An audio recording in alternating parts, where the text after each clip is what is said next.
handle the truth.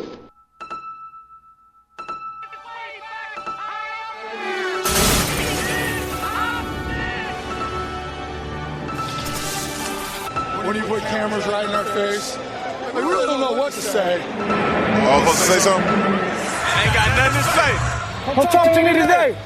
Please, Smart, what you say? You want me to say something? I got the mic. I got nothing funny to say. I don't either. I'm not Brett Favre. Sorry to let them down. Yeah. Let's go, guys. It's a game. It's a game out here I want to play in. Someday with experience, we'll have something funny to say. Pull out your recorders and hide your children's eyes. You're about to enter the afternoon locker room.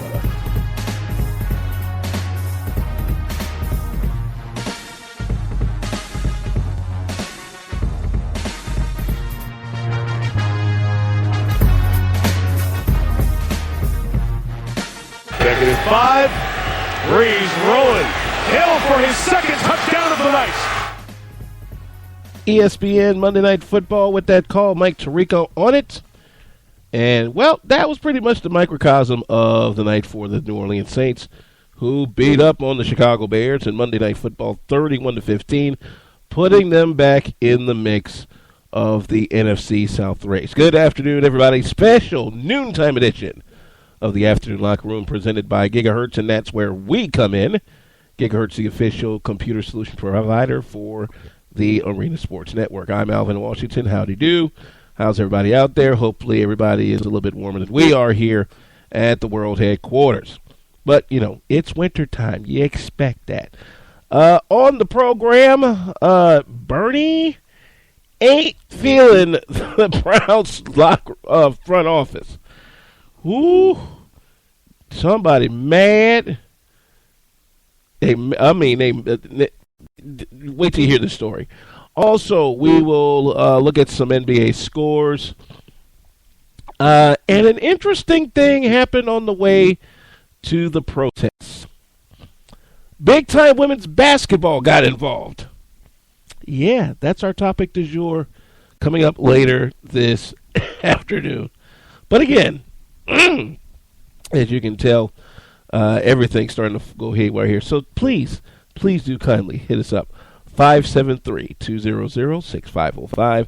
You can also drop your flavor on the tweet deck at ASN Plus or at Arena Sportsnet. Please use the hashtag Afternoon Locker Room, and of course the Afternoon Locker Room Facebook page as the flagship. All right, heading toward Christmas, 9 shopping days left. Make sure you got your stuff in full effect before Santa go ahead and do his thing. Hello to everybody out there listening to us also on the Lake County Sports Network, simulcasting us. And those of you out there that are now listening to us through TuneIn, all you have to do, pull up TuneIn, type in the word ASN, and you'll see us, Arena Sports Network Plus. You can't miss us. Really, you can't.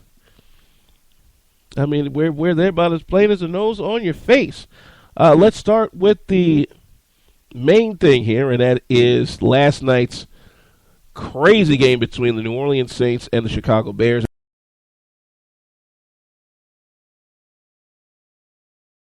Didn't stop New Orleans. Despite a scoreless first quarter, they wound up bringing the first 24 points of the game and never looked back. Again, the final 31-15.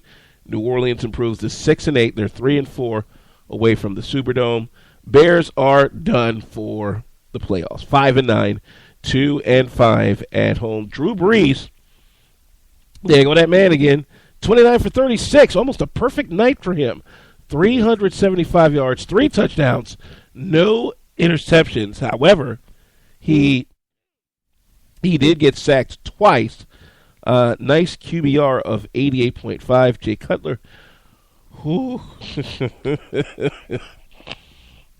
Boy, ain't gonna run that man out of town. 17 of 31, 194 in the air, 2 touchdowns, 3 picks, sacked 7 times. QBR of 6.8. Yeah. Holy moly. The only other bright spot, Matt Forte, 16 carries for 78 yards.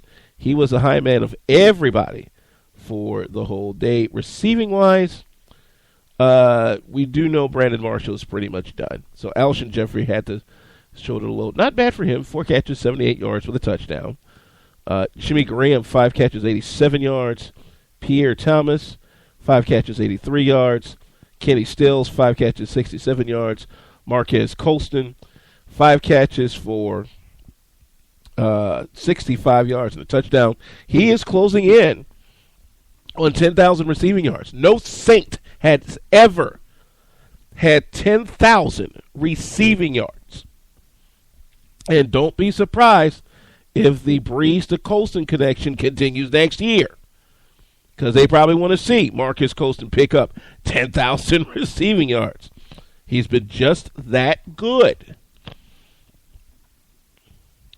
Moving right along, as we look ahead to later on in the week, let's go down to Cleveland, because this is the story that I think is under the radar,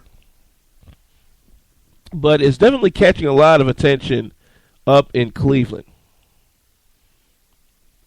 According to sources, including WTAM AM radio in Cleveland, in an interview, former Cleveland Brown quarterback Bernie Kosar said an uneducated front office is responsible for the debacle that took place in Sunday's loss to Cincinnati, the 30-0 beatdown, saying, quote, "They don't know how to lead and organize and set a culture for doing what you have to do to play winning NFL football.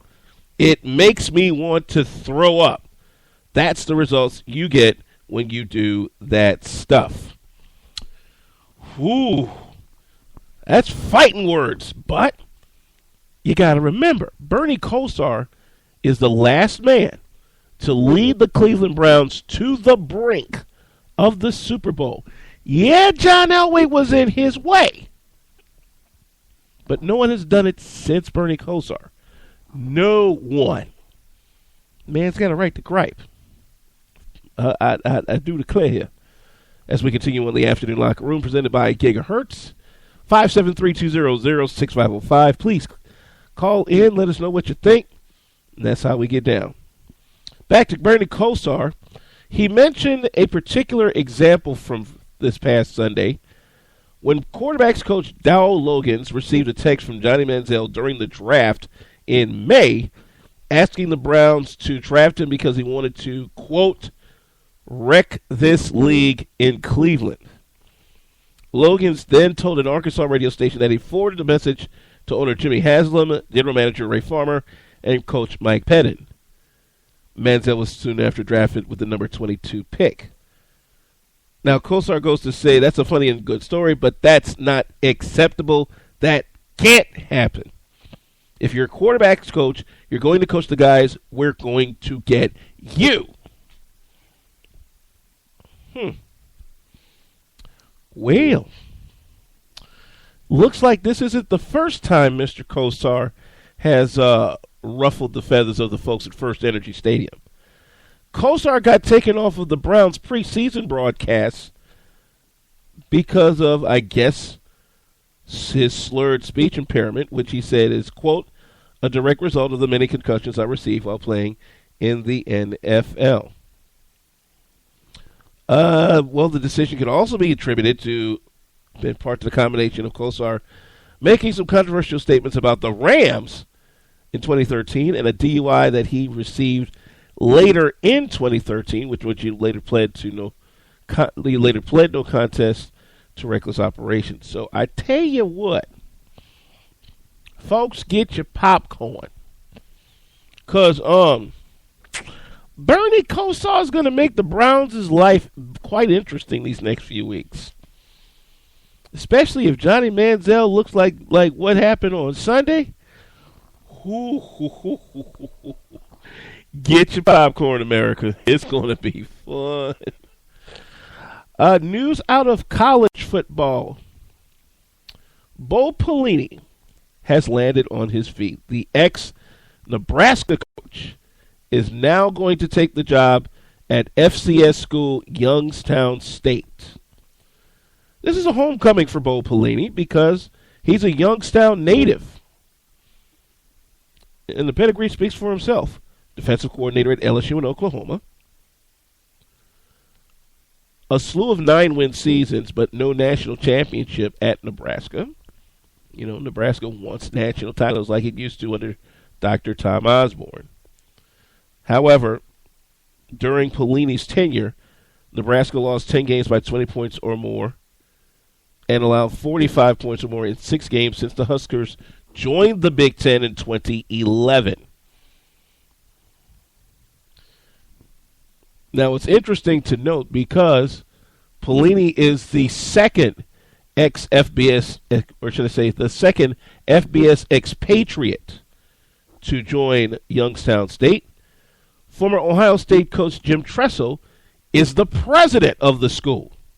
So I'm quite sure he's had his eye on Pelini for quite some time. Turns out, it looks like Pelini is amongst an interesting company here. 4 other former FBS coaches are now currently head coaches in the FCS, including Liberty's Turney Gill. Turney Gill, well, you can scratch Liberty from the FCS ranks because they're now FBS. They're an FBS independent now. Buddy Stevens at Dartmouth, he used to coach at Tulane and Stanford. Tim Murphy of Harvard, who just won the Ivy League title. He was at Cincinnati for a hot sec, as was Watson Brown, who now coaches at Tennessee Tech. So Pelini now makes 5 former FBS coaches now coaching FCS football, which means he actually gets to go to a playoff. You hear that, Power 5? Bo Pelini actually gets to coach a team that goes to a playoff. A 24-team playoff. Should tell you something, folks. They do things right down there in the FCS. That's why it's called the Football Championship Subdivision instead of the Football Bowl Subdivision. But you know, I'm just another knucklehead that, just flap his gums about this, that, and the third. The Afternoon Locker Room, brought to you by Gigahertz. This portion brought to you by LaPorte County Life. LaPorte County Life, have you heard the good news? Not so good news for Kurt Busch's ex-girlfriend. Oh, boy. Those of you racing fans out there who remember when Kurt Busch had that little erratic incident during the last part of the chase. Well, his ex-girlfriend is delivering emotional testimony in a Delaware courtroom seeking an order that he stay away from her following an alleged assault. Patricia Driscoll testified in Dover that Busch had choked her and smashed her head into a wall in September at Dover Speedway. Driscoll has filed court documents asking that a judge order the NASCAR race driver and brother of Kyle Busch to stay away from her and not contact her. She is also asking that Busch undergo a psychiatric evaluation and be evaluated by a certified domestic violence treatment agency. I wonder if the NFL could look at this one. Because that just might be an opportunity to, I don't know, maybe get some kind of grip on how to handle this stuff. But heck, what do I know? I'm just somebody flapping their gums, right? Right. We'll check into the NBA next segment, including a Blake Griffin three-point shot. Word? Don't move, folks. This is the Afternoon Locker Room presented by Gigahertz and only on the Arena Sports Network. For some, the American dream is a comfortable home. For some, the American dream is a comfortable home with a brand new car.